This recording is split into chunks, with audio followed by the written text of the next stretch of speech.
Vamos Sí, a orar ya y póngase comenzamos lentes. el estudio de hoy. Padre, gracias por esta noche y gracias por la palabra. Gracias por lo que vamos a aprender. Gracias por que tu palabra nos va a edificar. Te pedimos que dirijas tú el estudio y nos bendigas en el nombre de Jesús.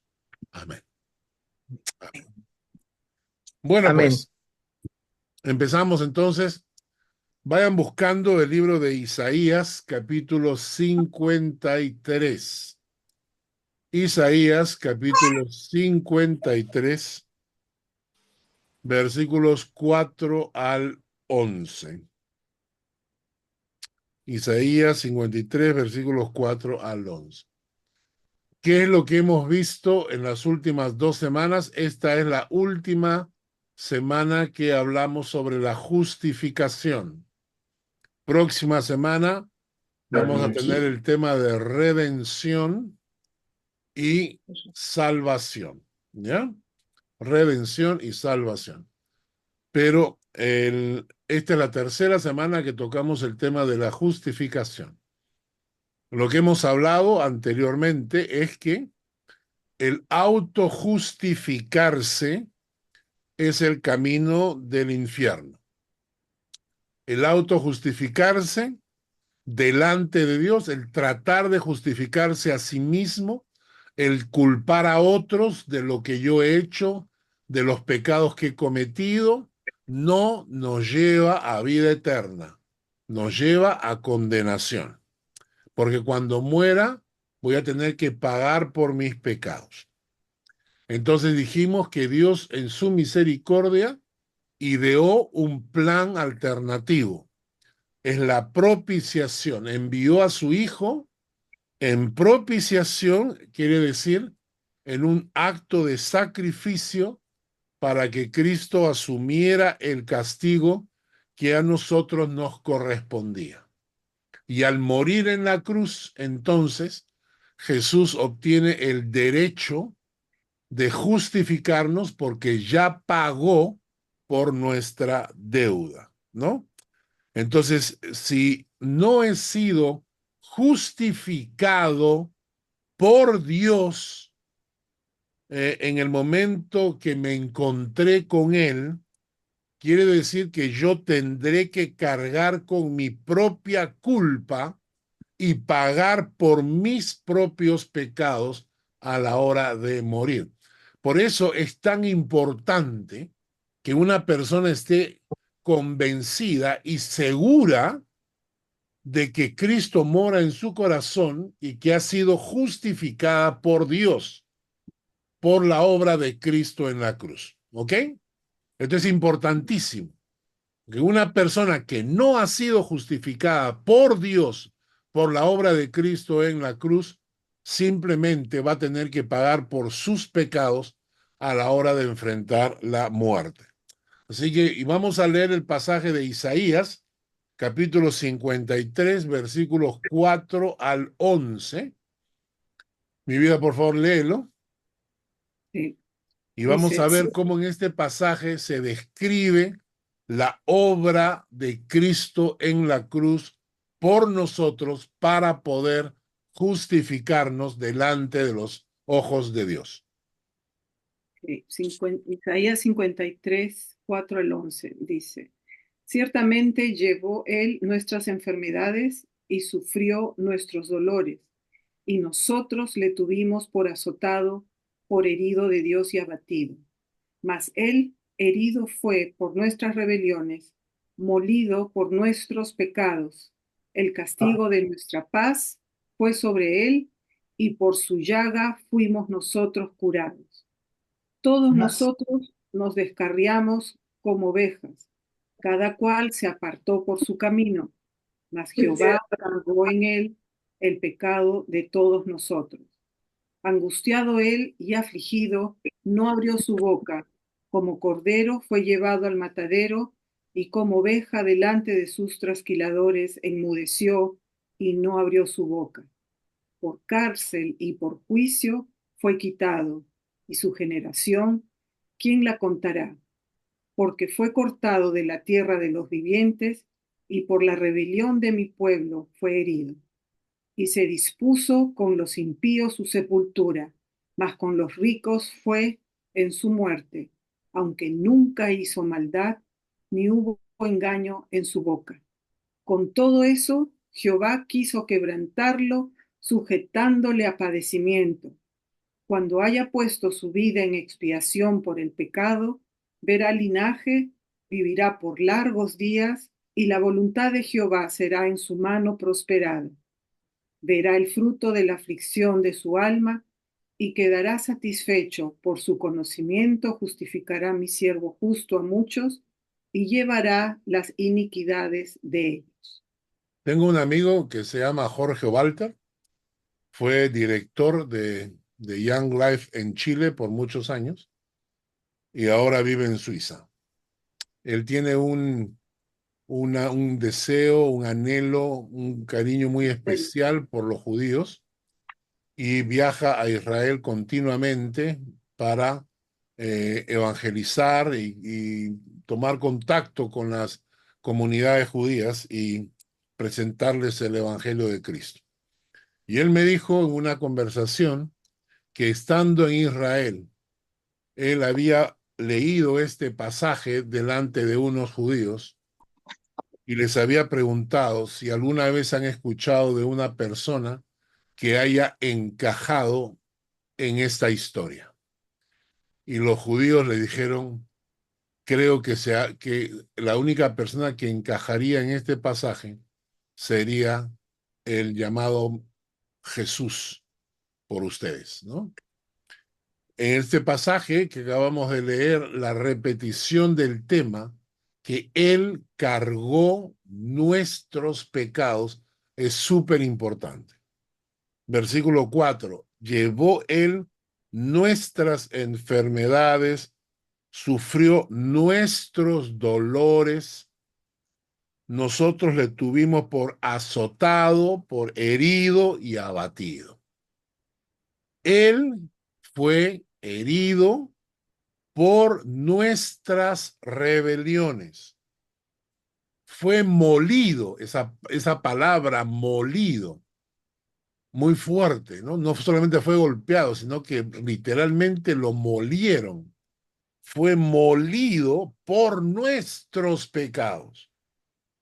Y el castigo de nuestra paz, para que nosotros tuviéramos paz, habíamos que recibir un castigo y el castigo lo recibió Él. Y por su llaga fuimos nosotros curados.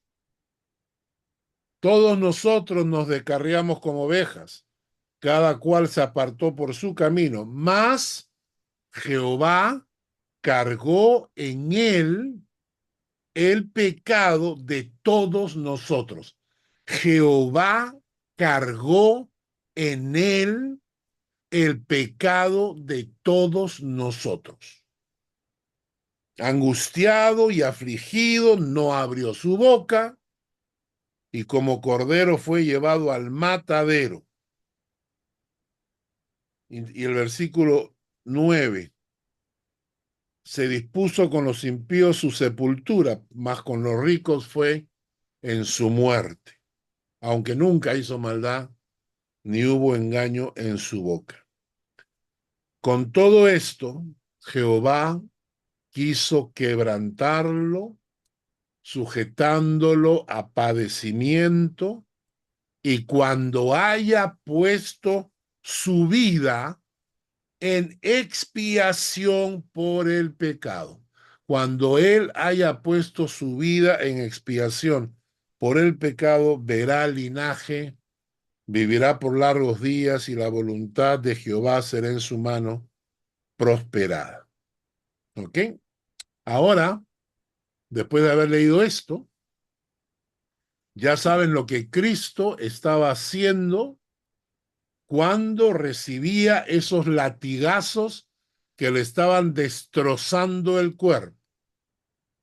Ahora ya saben lo que Cristo estaba haciendo cuando ensangrentado cargaba esa cruz camino al Gólgota. Y ahora saben qué es lo que Jesús estaba haciendo cuando soportó que le clavaran las manos y los pies en esa cruz para colgarlo de ese madero. Ya saben lo que Jesús estaba haciendo cuando clavado en esa cruz, casi sin poder respirar, se desangraba y soportaba el dolor de sus heridas. ¿Saben lo que estaba haciendo? Jesús estaba cargando tus pecados. Estaba cargando tus pecados para morir por ellos. ¿Para qué? Para que cuando Él pagara tu deuda, tú pudieses ser librado del castigo que te corresponde por haber quebrantado la santidad de Dios. Para que tú no tengas que morir por tus pecados. Y por eso es necesario que entendamos que solo en Cristo tenemos salvación. Solo en Cristo tenemos salvación. Y la semana pasada dijimos cómo podemos llegar a ese punto de ser perdonados, de ser justificados por la obra de Cristo. Y leímos Romanos capítulo 12, versículos 1 al 2. Volvamos a Romanos capítulo 12, versículos 1 al 2. Voy a pedirle a Hugo que por favor lo lea.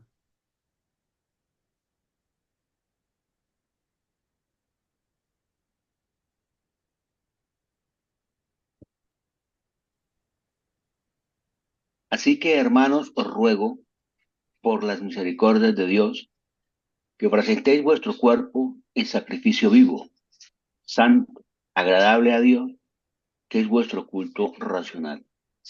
No os conforméis a este siglo, sino transformaos por medio de la renovación de vuestro entendimiento, para que comprobéis cuál sea la buena voluntad de Dios, agradable y perfecta.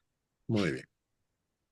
Entonces, la semana pasada dijimos que la clave, y por lo cual cada ser humano debe pasar, es que nos acercamos basando en la misericordia de Dios, no basándonos en nuestros esfuerzos o en nuestras buenas obras, sino por las misericordias de Dios, nos presentamos delante de Dios nuestros cuerpos, es decir, nuestro ser total, presentamos delante de Dios no solamente el corazón, entregamos todo el ser, incluyendo mi propio cuerpo, mis ojos son suyos, mis manos son suyas, mi boca es suya, mi cuerpo es suyo, ¿no? Le entrego al Señor mi vida total como un sacrificio. Vivo, santo, agradable a Dios, que es en forma de un culto racional. Cuando yo me presento delante de Dios de esta manera, entonces Jesús interviene en mi vida y la sangre de Cristo derramada en la cruz me limpia de todos mis pecados. Bien, esto es lo que vimos la semana pasada. Ahora, cuando yo he sido justificado delante de Dios, el paquete trae más bendiciones. No solamente soy justificado delante de Dios, sino que además hay más bendiciones que se añaden a esto. Por ejemplo, Romanos 5:1. Carlos Guerrero, por favor, léelo. Romanos 5:1.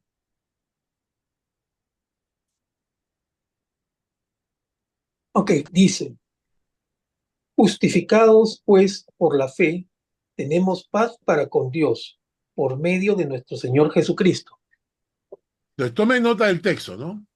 Justificados pues por la fe, hay algo que viene añadido. Tenemos paz para con Dios. No solamente somos justificados, sino que recibimos una paz que sobrepasa el entendimiento humano. Jesucristo lo dijo. Vamos a leer Juan 14:27. Miguel, por favor, léelo. Juan 14:27.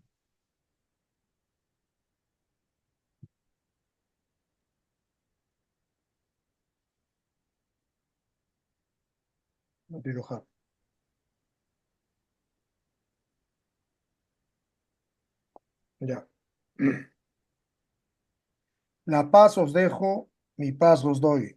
Yo no os la doy como el mundo la da. No se turbe vuestro corazón ni tenga miedo. En el mundo, todos creemos que la paz es una reacción emocional ante las circunstancias que me rodean. ¿Ok? Voy a repetir eso. La gente cree que la paz es una reacción emocional ante las circunstancias que me rodean. O sea, si todo me fuera bien, si me sintiera amado, si tuviera un excelente puesto de trabajo, si tuviera el dinero suficiente que me haga sentir estabilidad, entonces tendría paz en el corazón. Pero esto es mentira. Esto es mentira porque gente que tiene mucho dinero, mucha estabilidad económica, se suicidan, no se sienten felices, ¿no? Hay mucha gente que vive angustiado, lleno de miedos y temores, a pesar de tener una estabilidad económica. Hay gente que está casado, con hijos, que tienen un hogar, digamos, estable, y sin embargo no siente paz en el corazón. Es una mentira pensar que la paz es una reacción emocional a las circunstancias que me rodean. La paz es la reacción del corazón cuando se siente seguro en las manos de Dios. La paz es la reacción del corazón cuando se siente seguro en las manos de Dios. Voy a pedir que Silvia lea Isaías 26:3.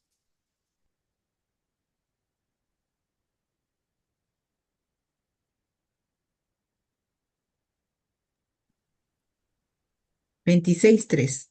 Tú guardarás en completa paz a aquel cuyo pensamiento en ti persevera, porque en ti ha confiado. Tú guardarás en completa paz a aquel cuyo pensamiento en ti persevera porque en ti ha confiado. Y la palabra que aparece acá para persevera también se puede traducir del hebreo como sostener, apoyarse, afirmarse. En otras palabras, podríamos decir, tú guardarás en completa paz a aquel cuyo pensamiento en ti se sostiene. Tú guardarás en completa paz a aquel cuyo pensamiento en ti se apoya. Tú guardarás en completa paz a aquel cuyo pensamiento en ti reposa. Tú guardarás en completa paz a aquel cuyo pensamiento en ti se afirma, ¿no? Y yo lo he mencionado antes, que nosotros podemos orar todo lo que querramos, todo. Pero mientras no confiemos, seguimos angustiados. Y siempre menciono y repaso y repito la historia de mi hijo Mark, que un día no llegaba a casa tarde, eran 2 de la mañana, yo me levanté y me di cuenta que mi hijo no estaba en su dormitorio, entonces me angustié. Comencé a llamarlo y para variar tenía el teléfono sin batería, ¿no? Entonces no podía comunicarme con él. Entonces yo comencé a orar y comencé a orar y por más que oraba, la angustia no se iba. Seguía angustiado pensando que le había podido pasar algo porque no nos había avisado, que no nos había dicho, etcétera, etcétera, ¿no? Y recién cuando decidí soltarme en las manos de Dios, y confiar y descansar en que Dios era poderoso para cuidarlo y que Dios tenía promesas en la Biblia para cuidar a mi hijo, entonces recién cuando decidí confiar es que la paz vino a mi corazón.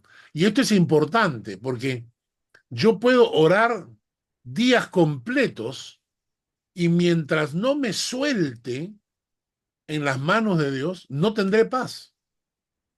Por eso el versículo dice, tú guardarás en completa paz aquel cuyo pensamiento en ti persevera, porque en ti ha confiado.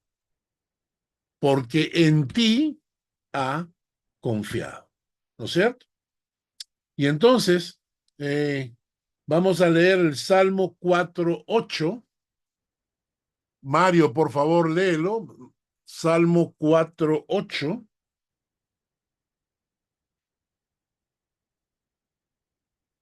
¿Ya estamos? En paz. Perfecto. Salmo 4:8. Sí. En paz me acostaré y asimismo dormiré, porque solo tú, Jehová, me haces vivir confiado. Exacto. Amén. En paz me acostaré y así mismo dormiré, porque solo tú, Jehová, me haces vivir confiado. ¿Ok?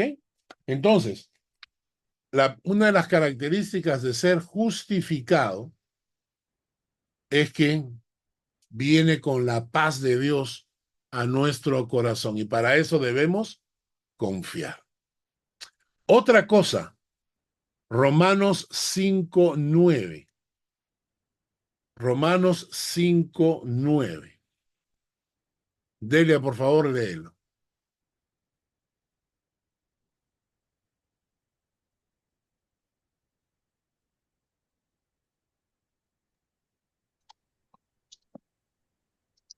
Ya. Romanos 5:9 dice, pues mucho más, estando ya justificados en su sangre, por él seremos salvos de la ira. Por él seremos salvos de la ira. De la ira. La Biblia menciona que mientras estamos en una vida de pecado y lejos de Dios, estamos bajo la ira de Dios, dice así. Y que en algún momento de nuestras vidas esa ira se descarga sobre nosotros y tenemos que pagar, ¿no? Por haber vivido lejos de Dios. Pero este texto nos da un añadido, nos dice, estando ya justificados en su sangre, entonces por él somos salvos de la ira. No solamente hemos recibido paz, sino que también hemos sido salvos de la ira de Dios, de la ira venidera de Dios. Romanos 8:30. Romanos 8:30. Shari, por favor, léelo. Romanos 8:30. Y a los que predestinó, a estos también llamó, y a los que llamó, a estos también justificó, y a los que justificó, a esos también glorificó. No solamente hemos sido justificados, sino que hemos sido glorificados. A estos también glorificó. ¿De qué está hablando? ¿Recuerdan cuando Lázaro muere? Cuando Lázaro muere y llega Jesús y se encuentra con Marta y entonces le dice que si cree en él, ¿no? Y Jesús contesta, le dice, ¿no te he dicho que si creyeres verás la gloria de Dios? Entonces, cuando muramos, vamos a participar de la gloria del Padre. Cuando muramos, vamos a participar de la gloria del Padre. Y vamos a Gálatas, capítulo 3, versículo 8. Chiqui, por favor, léelo. Gálatas 3:8. 3:8.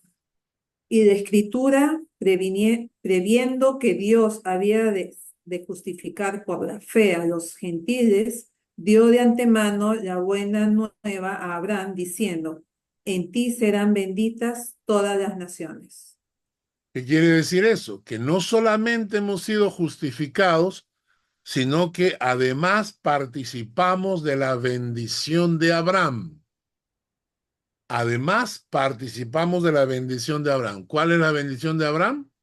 Yo te bendeciré, tú serás de bendición, a los que te bendigan, bendeciré, a los que te maldigan, maldeciré. ¿Ok? Entonces, la bendición de Abraham me alcanza.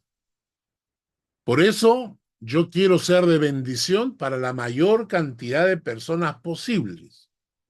Porque Dios me va a bendecir y yo debo ser de bendición. Y cuando esté dentro de ese paraguas de cobertura, es decir, que yo estoy bendiciendo a otros con la bendición que Dios me da, entonces a los que me bendigan, también a los que me bendigan, Dios los bendecirá.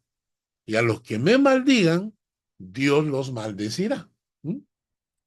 Entonces, cuando Cristo habló con sus discípulos y les dijo que amen a sus enemigos, obviamente Jesús no estaba pensando en los enemigos, estaba pensando en nosotros, que debemos tener un corazón que esté en paz, que no debemos tener un corazón que esté lleno de rencores, ni de venganza, ni de temores.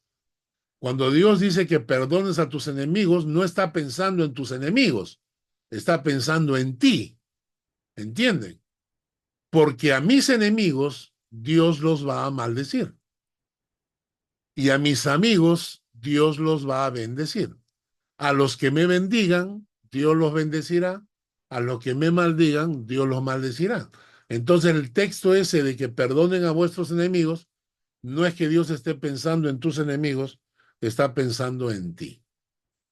Otro texto más que debemos leer, voy a pedirle a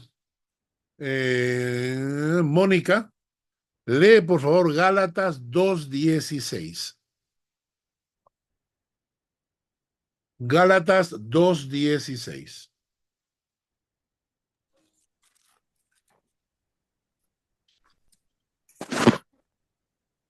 Sabiendo que el hombre es justificado por las obras de la ley, sino por la fe de Jesucristo, nosotros también hemos creído en Jesucristo para ser justificados por la fe de Cristo y no por las obras de la ley, por cuanto por las obras de la ley nadie será justificado.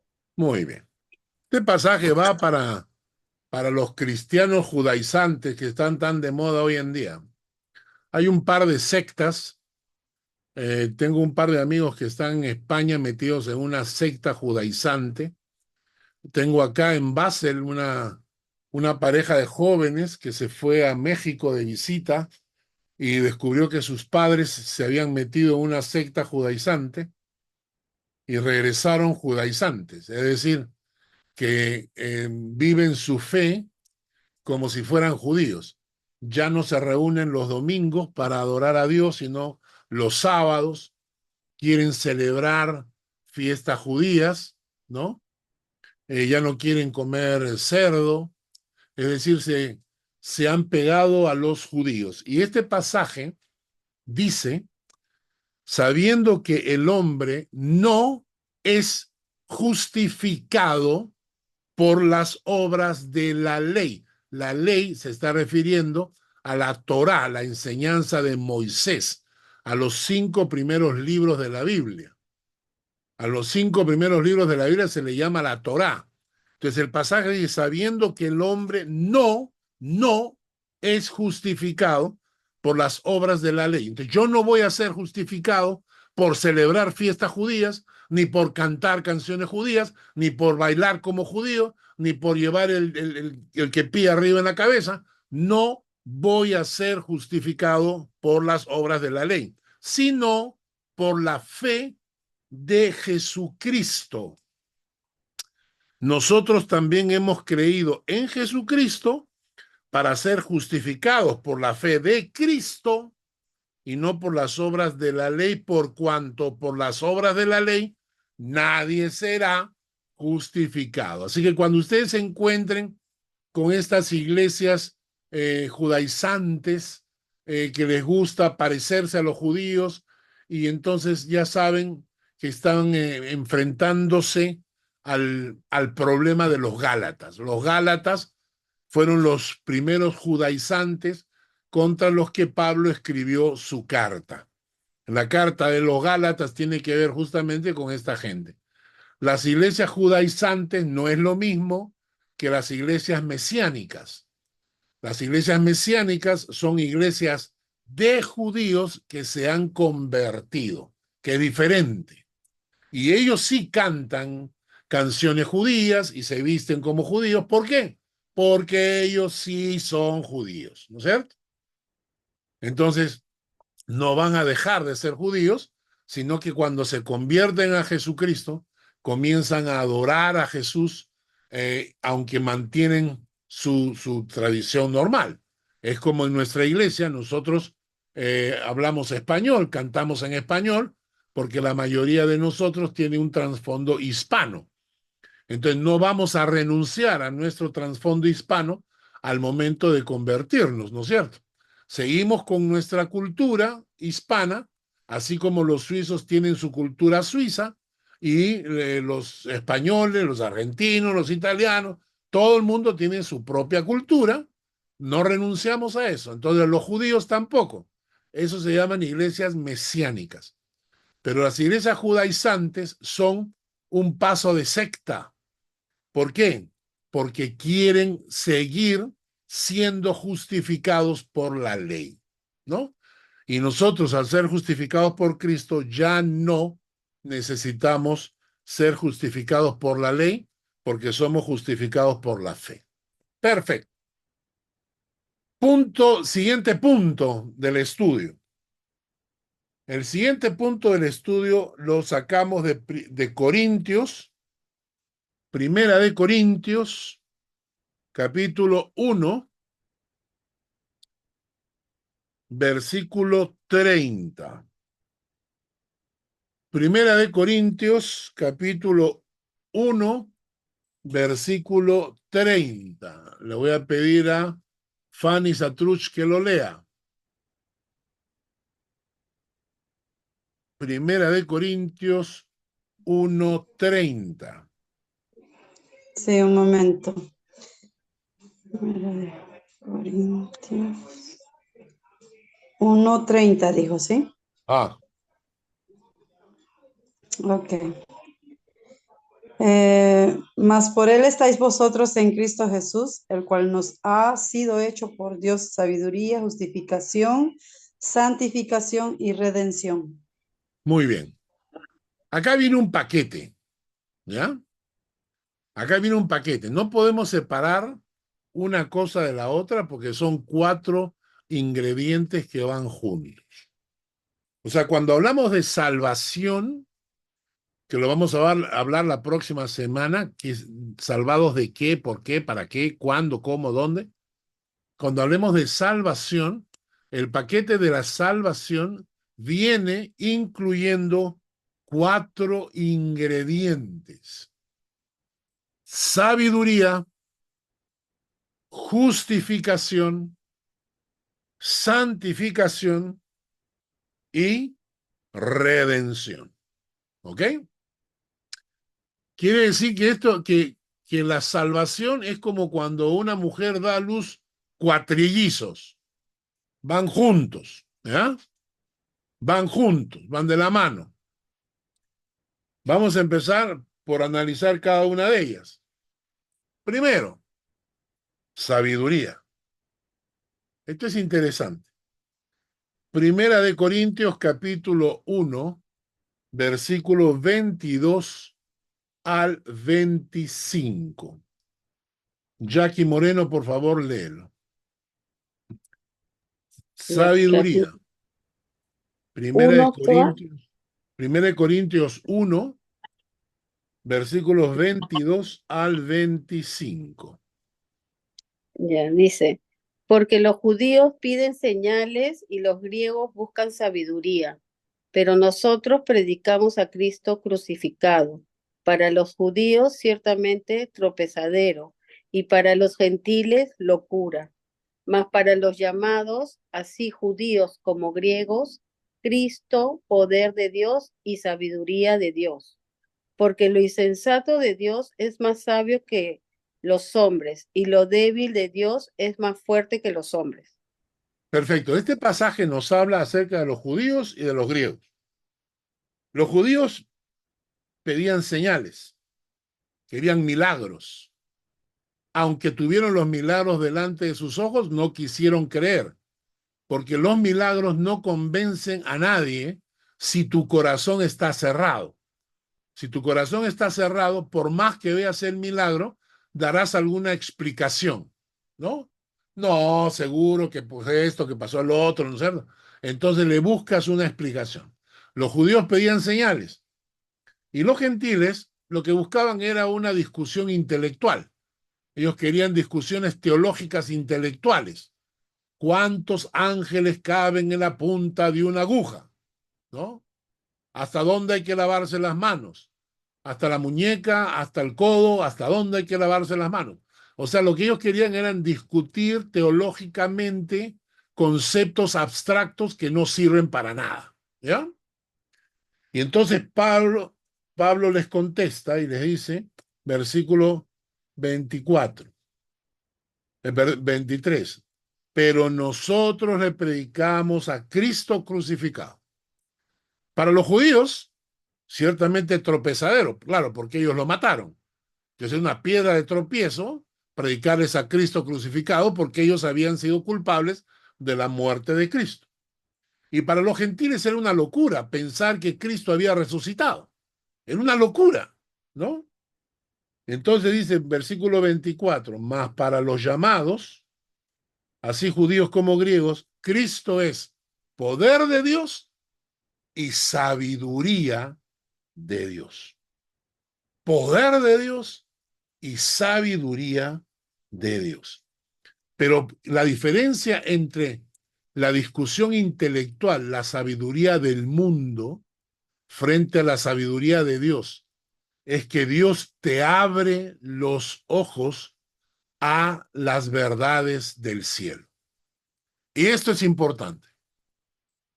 La sabiduría de Dios te permite entender las cosas de Dios. La sabiduría de Dios te permite comprender el mensaje de salvación. La sabiduría de Dios te permite entender la Biblia.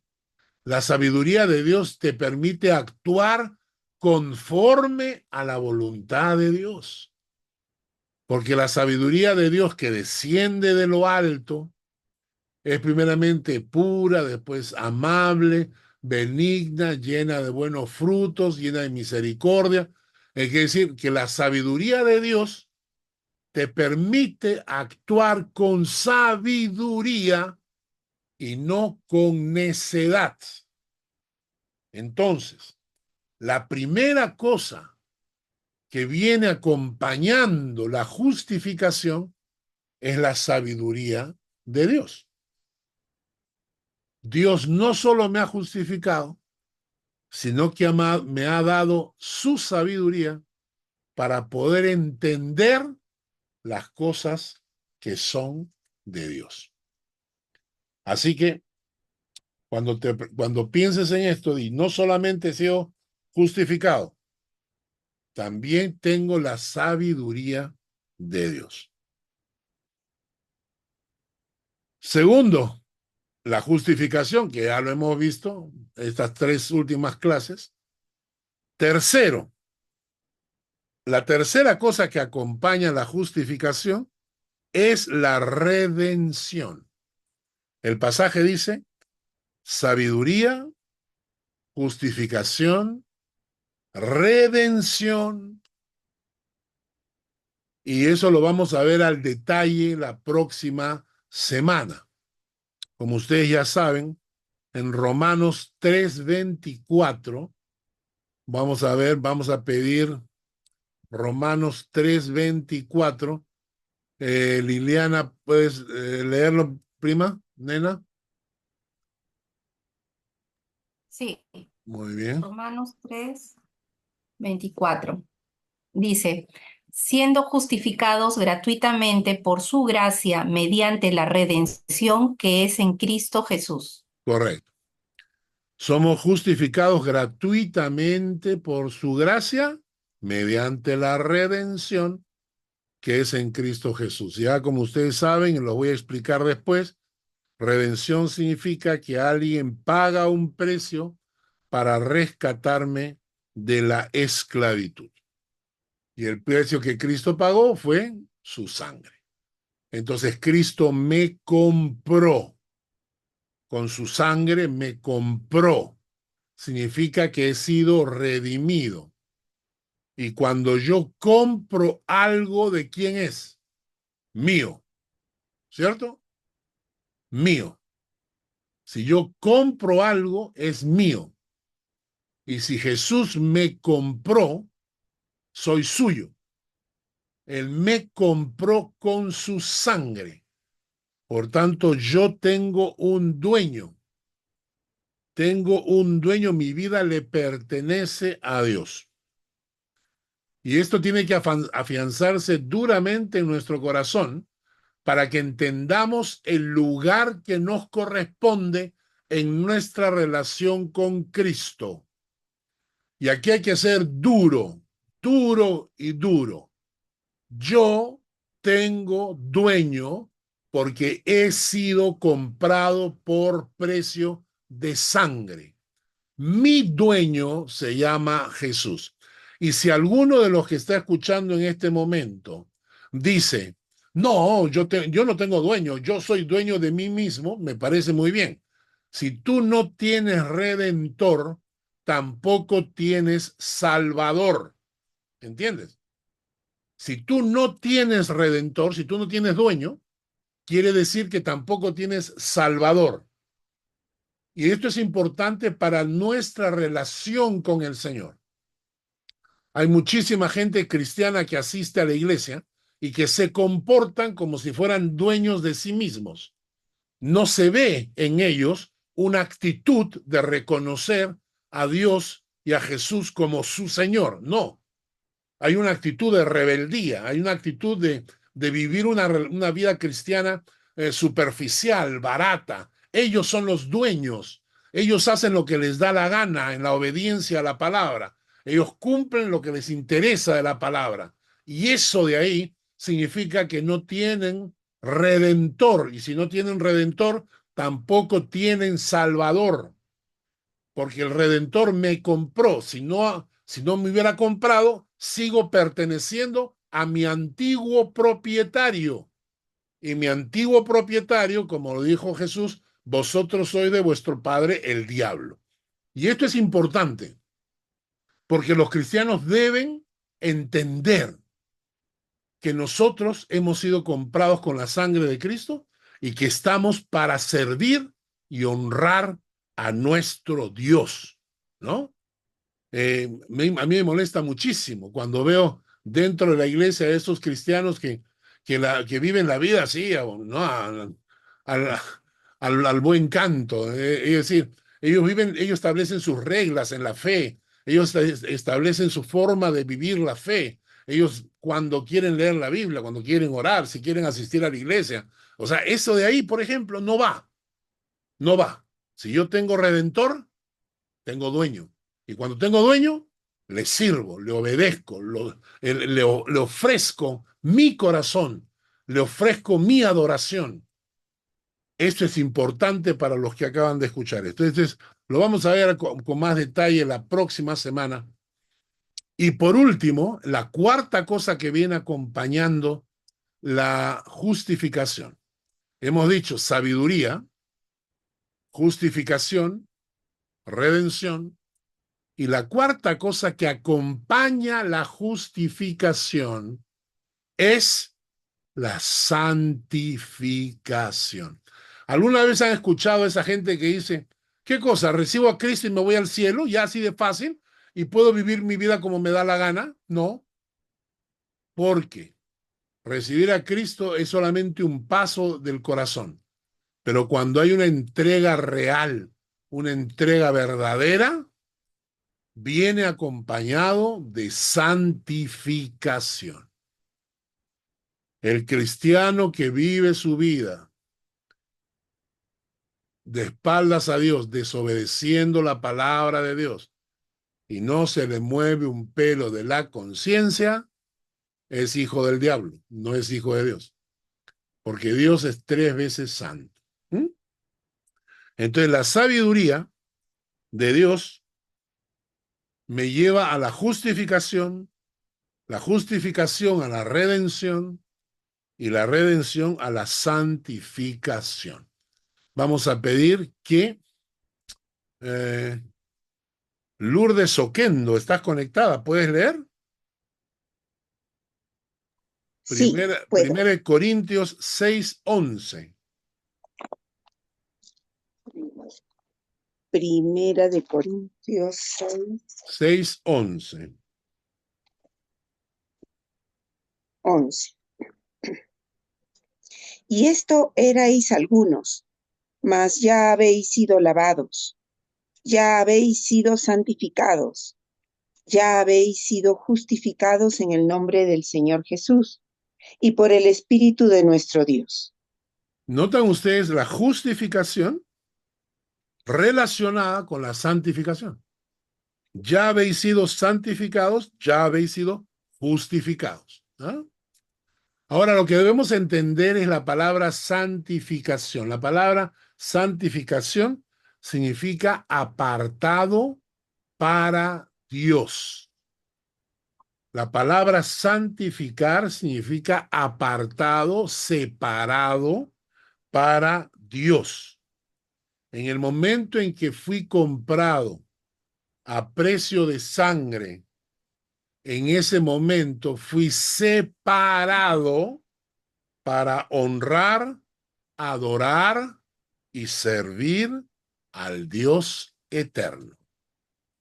En el momento en que fui comprado con precio de sangre, en ese instante fui separado para honrar, adorar y servir a Dios, al Dios eterno. ¿Ya?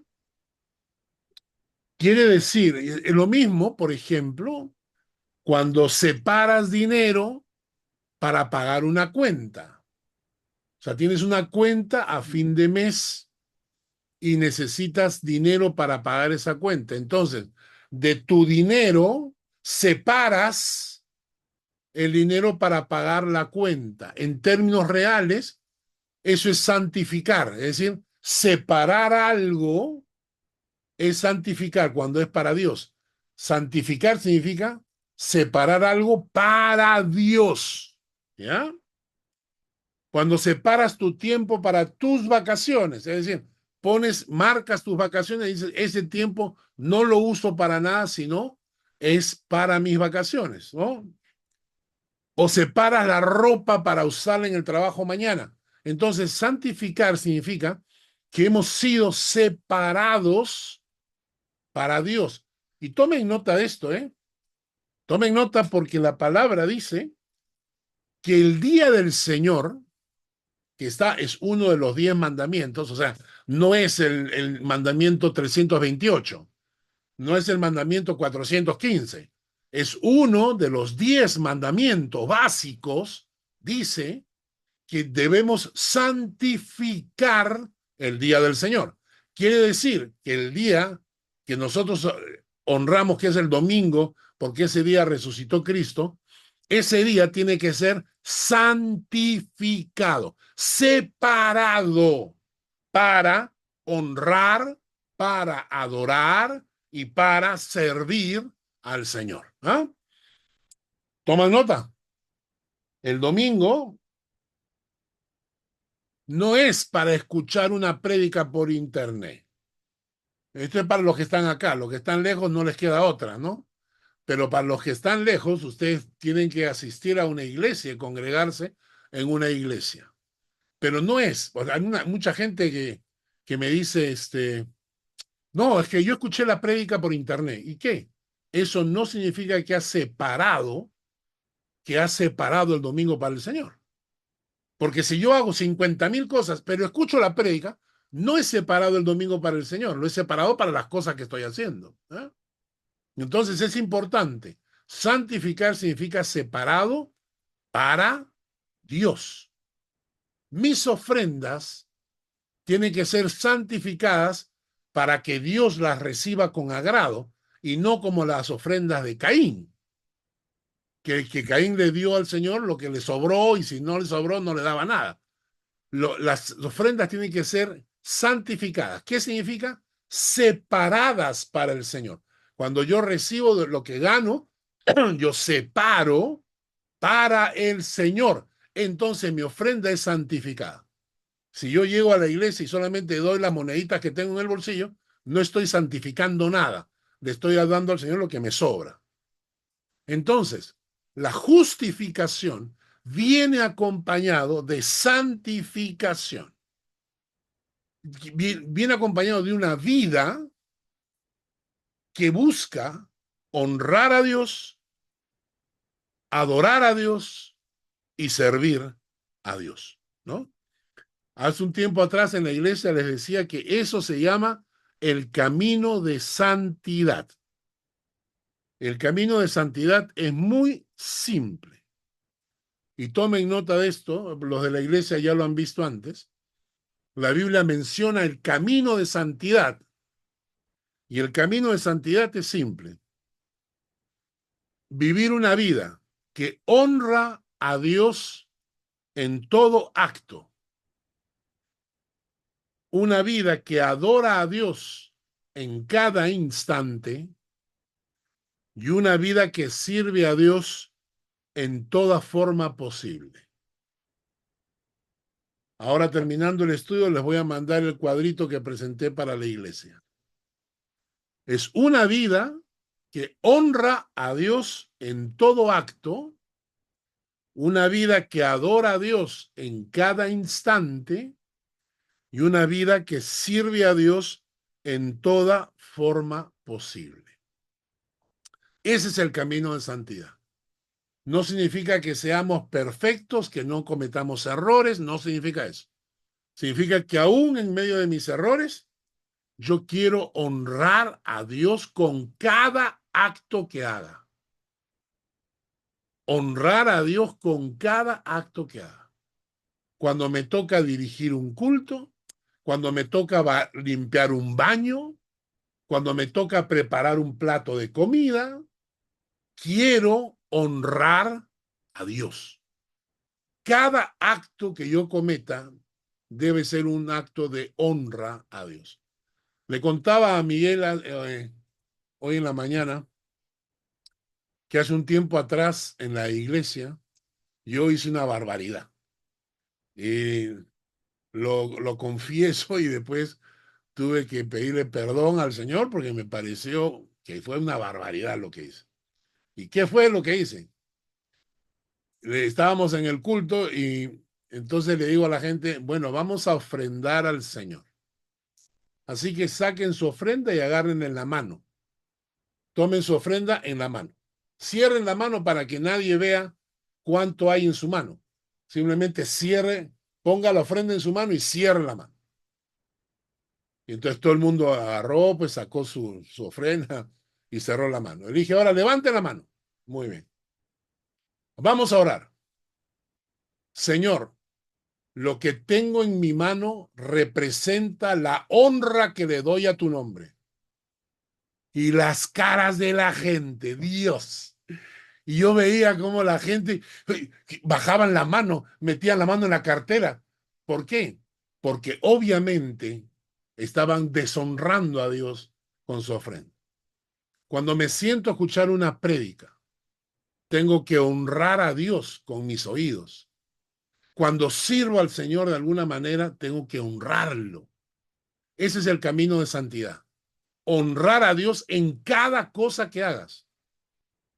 Cuando hago mi trabajo, en mi trabajo, dice la Biblia que debemos hacer las cosas como para el Señor y no para los hombres. Tengo que honrar a Dios en mi trabajo. Entonces, honrar a Dios, adorar a Dios en todo instante. Siempre lo hemos dicho, que el culto de los domingos no es para la gente. No preparamos el culto para la gente ni para que la gente se sienta feliz. Preparamos el culto para honrar y adorar a Dios. Y eso tiene que empezar desde la hora de llegada. Yo llego para adorar a Dios, no puedo hacer esperar a Dios. Yo llego para adorar a Dios en tiempo correcto. Me siento en una actitud de adoración. No estoy hablando con el que está al costado ni haciéndome chistes, estoy adorando a Dios. En el tiempo de alabanza, en todo momento estoy adorando a Dios. Y por último, sirviendo a Dios.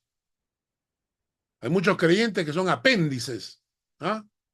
Es decir, están en la iglesia pero no sirven para nada. Y la Biblia no permite eso. La Biblia no permite eso.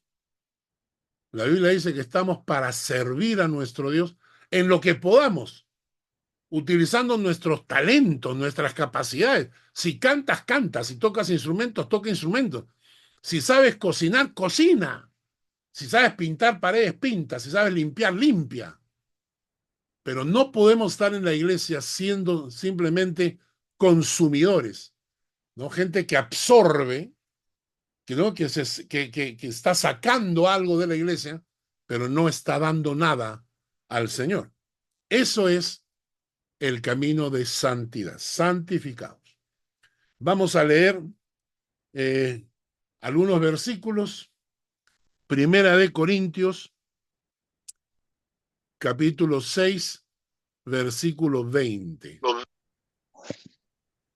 ¿Quién es iPhone? ¿Hay alguien que se llama iPhone? iPhone, ¿puedes leer, por favor? Sí, claro. ¿Quién es iPhone? Carolina, pastor. Carolina. Hola. Llama, por favor, 1 Corintios 6:20. A partir de ahora te llamas iPhone. Ok, bueno. Ok, pues por un precio habéis sido comprados. Por tanto, glorificad a Dios en vuestro cuerpo y en vuestro espíritu, que son de Dios. Glorificad, pues, a Dios, porque por precio habéis sido comprados. ¿Y cómo glorificarlo? ¿En dónde? Con vuestro cuerpo y vuestro espíritu. Vuestro cuerpo y vuestro espíritu. Salmo 29:2. Voy a pedirle a Dolly que por favor lo lea. Salmo 29:2. Salmo 29:2. ¿Me oyen? Sí. Sí. Dame un segundo. Ahí voy.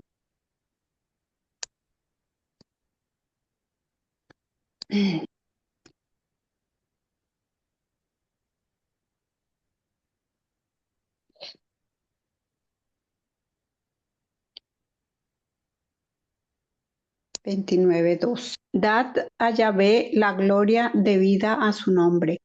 Adorad a Yahvé en la hermosura de la santidad.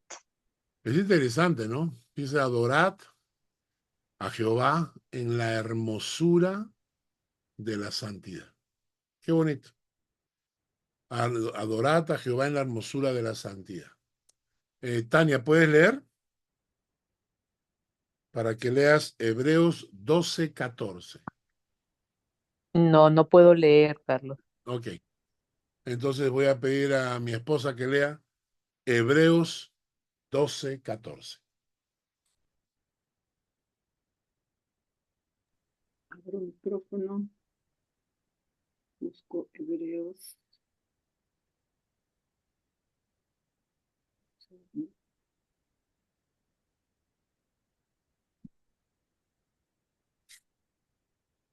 Ay, no lo encuentro. Un ratito. Hebreos. Acá. 12:14. Dice, seguid la paz con todos y la santidad, sin la cual nadie verá al Señor. Hermanos, la santidad, la santificación no es optativa. No es optativa. Yo puedo cambiar las agujas de mi reloj, pero no puedo cambiar la hora. Yo puedo disculpar mi pecado, pero no cambio la santidad de Dios. Yo puedo justificarme por mis actos, pero eso no quiere decir que Dios no acepte mi justificación. Seguir la paz con todos y la santidad sin la cual nadie verá a Dios. Entonces, la justificación que me lleva a la gloria del Padre, la justificación que me abre el camino al Señor, al trono de Dios, viene acompañada de sabiduría, de redención, de santificación. ¿Cómo obtengo yo esa justificación? Presentáis vuestros cuerpos en sacrificio vivo delante de Dios. Igual cuando tú llevas algo y lo presentas en sacrificio. Llevas tu corazón, llevas tu alma y se la presentas delante de Dios. Señor, toma. Toma. Acá estoy. Soy yo entregándome en un sacrificio a ti. Vengo a morir. Sacrificio. Vengo a morir. Es la única manera como la sabiduría y la santificación se van a manifestar en nuestras vidas. ¿Entendieron? Preguntas.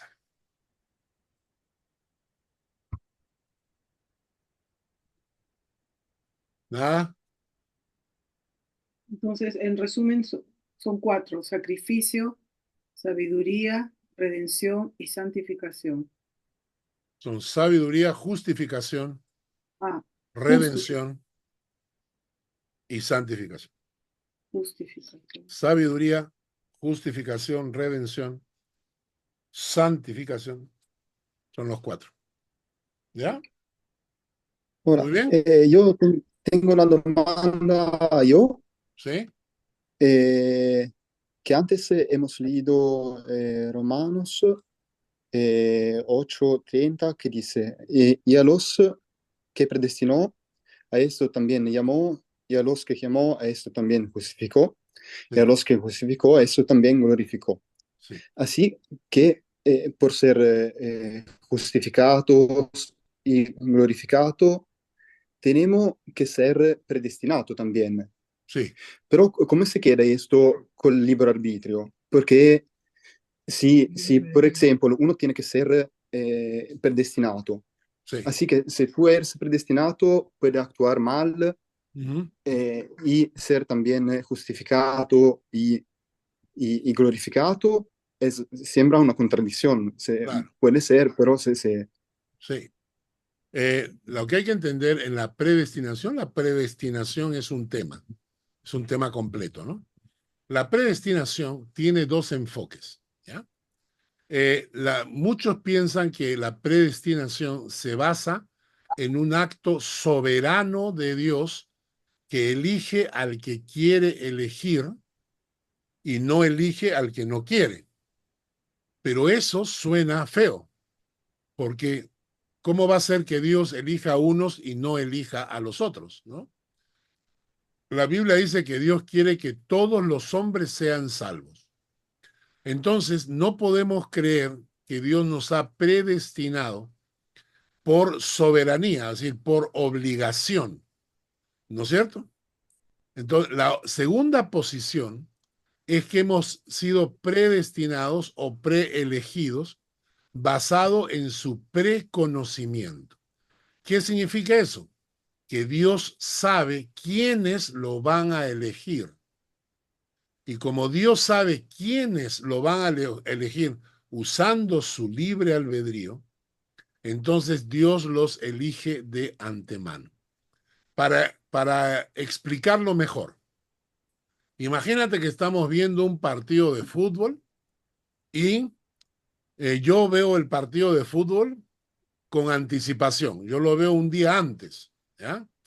Veo el partido de fútbol y en el minuto 47 veo que Messi mete un gol espectacular jugando en un partido contra Colombia, ¿ya?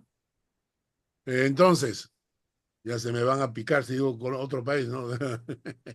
Entonces, yo veo el partido de antemano.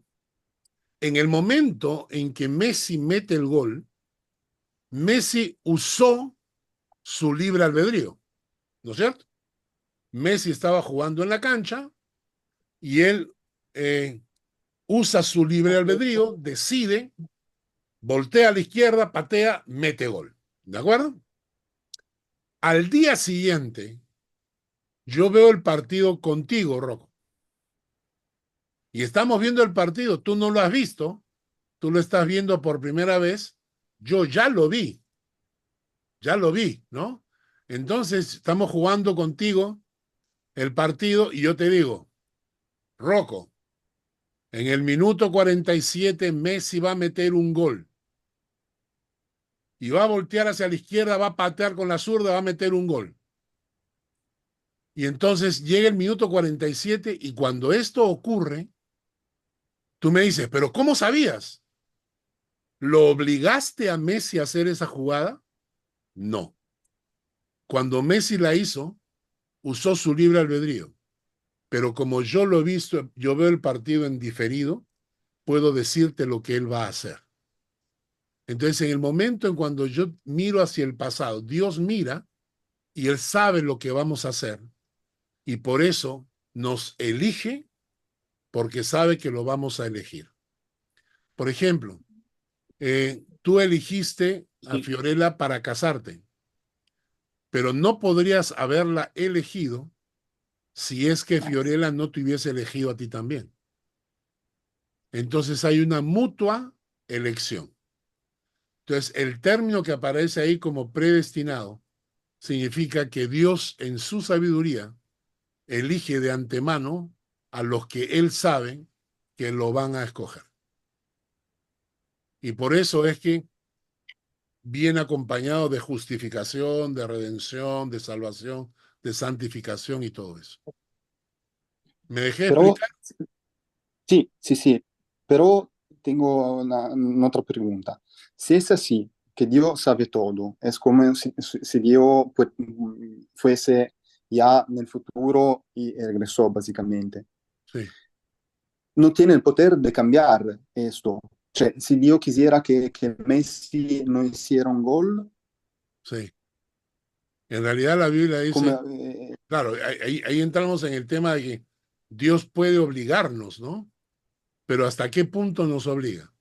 ¿Cuándo obliga a Dios a un cambio y cuándo no lo hace? ¿Cuándo sabe Dios lo que va a ocurrir y cuándo cambia el destino de las cosas? Porque la Biblia presenta, por ejemplo, las profecías. Las profecías son anunciadas de antemano. ¿Podemos cambiar las profecías? No. ¿Podemos cambiar lo que ya está escrito que Dios sabe de antemano? No. Pero Dios lo sabe y nosotros en realidad tomamos las decisiones y no es que Dios nos está obligando a hacer las cosas, sino que Dios sabe lo que vamos a hacer, ¿no? Entonces, es una discusión del absoluto, ¿no? De los conceptos absolutos, ¿no? Si es que se puede cambiar o no se puede cambiar, y la Biblia dice que tenemos el libre albedrío para escoger lo que queremos hacer. Siempre somos nosotros responsables de nuestra decisión. Y Dios sabe de antemano cómo iban a ser esas decisiones. Ok. ¿Está bien? Gracias. Sí. Ok. Bueno, pues, entonces, ¿alguna otra pregunta más? ¿Nada? Yo tendría una. Sí. Por eso, lo que tú dices, en el caso en que ya hemos decidido, ¿verdad? Por seguir al Señor y ser hijos de Dios. Ahí sí ya el Señor toma disciplina con nosotros, ¿verdad? Ahí sí Él ya puede corregirnos y todo esto y cambiar las cosas, ¿verdad? Porque Sí, Él claro. ya tiene como el poder, ¿verdad? Sobre nosotros que nosotros le hemos dado antes. O sea, nos hemos decidido por Él. Y ahí sí es que Porque Claro, uno ve muchos casos, ¿verdad? Que el Señor actúa fuertemente para que una persona vuelva. sí. Lo que pasa es que Dios, si bien es cierto, Dios nos ayuda en corregir nuestro camino, la verdad es que Él sabía de antemano cuáles iban a ser nuestras decisiones, ¿no? Es un poco lo que hacemos con nuestros hijos, ¿no? Para orientar a nuestros hijos en los caminos del Señor. No los obligamos, pero los guiamos en sus decisiones, ¿no? Entonces Dios interviene en nuestras vidas porque Dios es soberano, porque Dios es supremo, pero también que eso va equilibrado, respetando el libre albedrío que nos ha dado para escoger, ¿no? Sí. Carlos, y si me permites esto, se me viene a la mente la parábola del sembrador. O sea, todas estas personas representadas en diferentes tipos de tierra supuestamente aceptan al Señor, pero su base es diferente. Sí.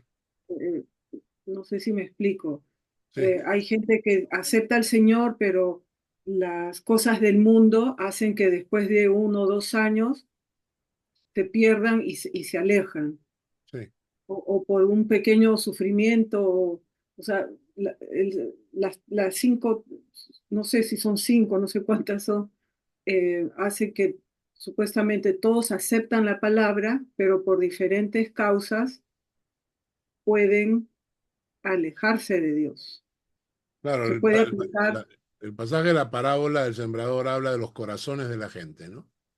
ajá, Entonces habla que hay gente que tiene un corazón como junto al camino, o sea, es decir, duro, que es difícil de penetrar. Entonces tú siembras la palabra, pero viene el diablo y se lleva la semilla, ¿no? ujú, Después tienes el que está entre pedregales, luego tienes el que está entre espinos, y por último tienes el que es buena tierra. ujú, Entonces, aquí es el punto importante. Dios quiere que todos seamos buena tierra, exacto. pero tú también tienes que poner tu corazón. Porque si tú, por ejemplo, tienes un corazón duro, lleno de piedras, y no haces nada para salir de eso, sino que dejas que el mundo te consuma, entonces en realidad eres responsable de tus decisiones, ¿no? Ujú, Entonces depende mucho del corazón de la gente, el hecho de que la semilla es sembrada en el corazón de la gente, pero depende del corazón de la gente también, ¿no? La palabra da efecto en todo lado, pero si tu corazón no está preparado o, no o te dejas llevar por las circunstancias, entonces probablemente el diablo robe la semilla que fue sembrada en tu corazón. Y no puedes culpar a Dios porque son tus decisiones, ¿no? Pastor, un ejemplo, yo no sé si ya lo había comentado yo antes aquí o lo he comentado en la iglesia. Yo puedo decir que yo puedo ser un testigo de lo que, como dice Lucy, recibo la palabra, pero realmente a conveniencia propia, no porque realmente quiera seguir a Dios. Eh, Porque según mi vivencia y mis asuntos de antes, llegó un punto en donde yo tenía que hacerme un examen y entonces me hablaron de la palabra, pero acepté a Dios como diciendo, estoy segura que si tengo algo, entonces aquí, ¿verdad? Y acepté al Señor, pero saliendo de ahí y viendo el resultado, ya después mi vida fue como siguiendo lo mismo. Yeah. Volvió a pasar, hice una vez, una segunda y pasó prácticamente lo mismo. O sea que yo podría decir que me dan la palabra, pero cae como que en la piedra, porque no fue para recibirla realmente como yo pensaba, Yeah. a lo que es ahora. Una equivocación grande de creer que es lo que usted dice, ¿no? A veces hacemos una oración y creemos que con eso ya somos salvos, Yeah. pero a Dios pues no podemos engañarlo sabiendo cómo lo estamos realmente recibiendo. Ya, ya. Bueno, hace unas semanas atrás prediqué en la iglesia sobre el determinismo, ¿no? El determinismo es la doctrina que cree que somos títeres de Dios. Es decir, que todo lo que ocurre en nuestras vidas es porque Dios lo ha determinado y por lo tanto no hay manera de cambiar las cosas. Pero el determinismo tiene serios problemas con la palabra, ¿no? porque si fuera así, entonces el libre albedrío no tiene ninguna razón de ser. Entonces, en realidad, lo que Dios establece o lo que Dios quiere, Dios es soberano y quiere lo mejor para nosotros y nos da la pauta a través de la palabra para seguir la palabra, ¿no? Pero también hay decisiones que uno tiene que tomar. Y por eso es la mutua elección, que yo elijo el camino de Dios. Dios quiere que yo tenga su camino, pero yo tengo que elegir el camino de Dios para realmente alcanzar las promesas del Padre, ¿no? Entonces, el determinismo es una teología donde dicen o enseñan que nosotros no podemos decidir nada, que ya todo está determinado. Y no es así, ¿no? Tenemos el libre albedrío para escoger. Claro, y por algo en Proverbios dice, sobre toda cosa guardada, guarda tu corazón, porque de él mana la vida. Correcto. Si dice guarda tu corazón, es como guarda tu protege tu corazón. ¿Ah? Sí. Guarda tu comportamiento, cuídalo. Claro. Una cosa que también debemos entender es, por ejemplo, que mucha gente piensa que los cristianos somos con plantas silvestres, ¿no? Plantas silvestres que crecen solitas. Es decir, nadie las riega, nadie las cuida y solitas crecen, ¿no? Y no es así. La Biblia nos enseña que tenemos que poner nuestro corazón, por eso dice amar a Dios con todas tus fuerzas, ¿no? Con todo tu corazón, con toda tu alma, con todas tus fuerzas también. Entonces, la decisión es, Dios tiene un plan, nosotros tenemos el libre albedrío, el plan de Dios no es determinado porque si fuera así no existiría el libre albedrío, no tendría razón de ser, un plan que ya no podemos cambiar, pero por otro lado, Dios en su soberanía cuida de nosotros para no dejarnos caer, ¿no? O equivocarnos. ¿Bien? Bueno, entonces, próxima semana continuamos con el estudio. Vamos a hablar de redención y salvación. Vamos a orar para terminar con el estudio de hoy. Padre, gracias por este tiempo, gracias por esta palabra. Gracias por lo que hemos aprendido. Justificación, Señor, acompañado de sabiduría, acompañada de redención, acompañada de santificación. Esa es la vida del creyente. Gracias, Padre, por esto y te bendecimos en el nombre de Jesús. Amén. Amén. Amén. Bueno, que Dios le Amén. bendiga.